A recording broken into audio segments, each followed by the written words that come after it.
हमारे चैनल को सब्सक्राइब करें और बेल आइकन को दबाना ना भूलें। आप जैसे तमाम है, देश भर में संगठन है, हजारों दसों हज़ार संगठन है, लाखों में। और बहुजन समाज जितना जागरूक हो रहा है, पढ़ा लिखा हो रहा है, शिक्षित हो रहा है, उतना ही संगठन भी बढ़ा रहा है। और इतनी जागरूकता आने पे हमारे घरों में डॉक्टर, इंजीनियर, वकील तमाम और लेकिन हमारे जो उत्पीड़न है वो रुक नहीं रहा है। सब कुछ हो रहा है, संगठन भी हो रहा है, शिक्षित भी हो रहे हैं, पढ़ाई लिखाई, डॉक्टर, इंजीनियर, वकील सब हो रहा है, लेकिन उत्पीड़न क्यों कम नहीं हो रहा है?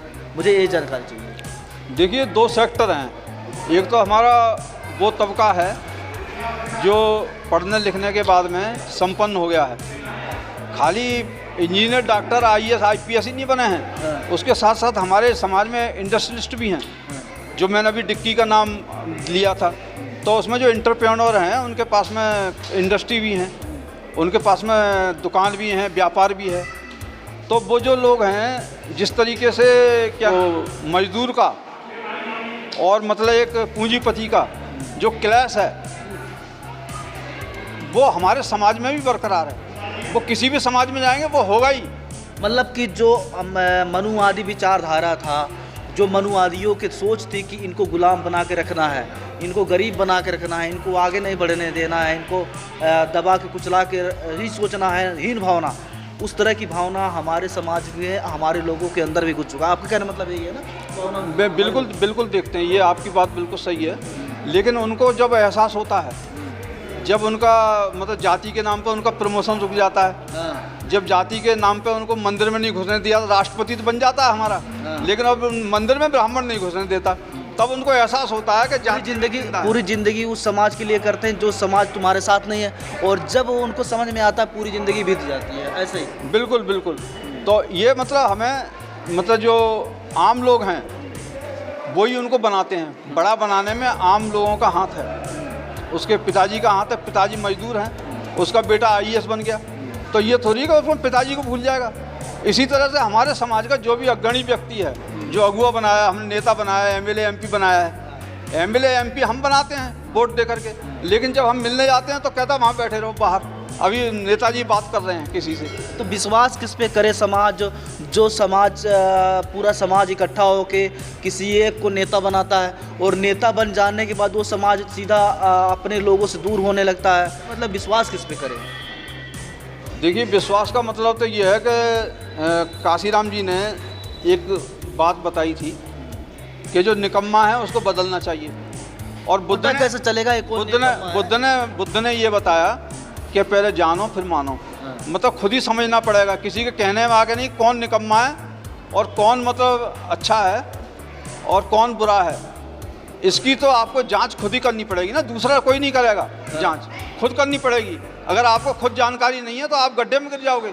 जब तक पता नहीं होगा कि इसमें मतलब आग है तो बिजली है, तो आप बल्ब को छू लेगो।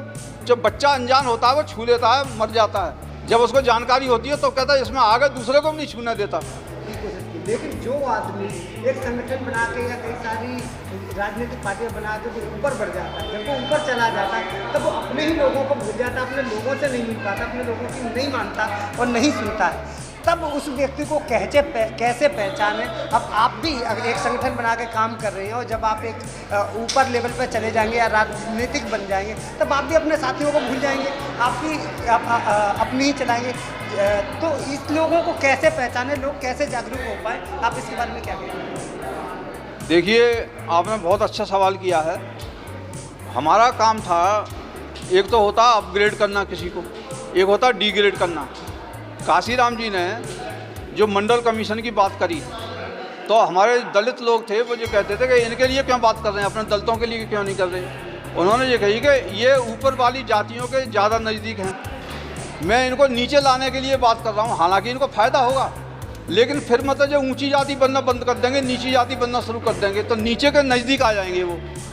तो वो उन्होंने जब मंडल कमीशन मिला, उससे पहले आपने देखा होगा कि कुछ छत्री लिखते थे, कुछ ब्राह्मण लिखते थे, और लोहार थे वो शर्मा लिखते थे। तो अब उन्हें सर्टिफिकेट जब OBC का लेना है तो वो नीचे आना शुरू हो गए। अब देखो, जाट कितना बड़ा ठाकुर बनता था, दलितों को मारता था।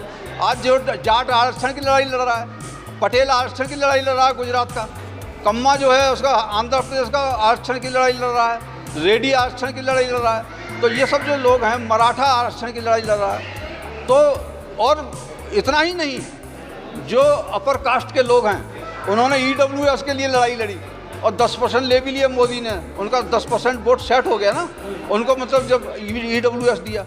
ये कोई छोटा मोटा मामला नहीं है।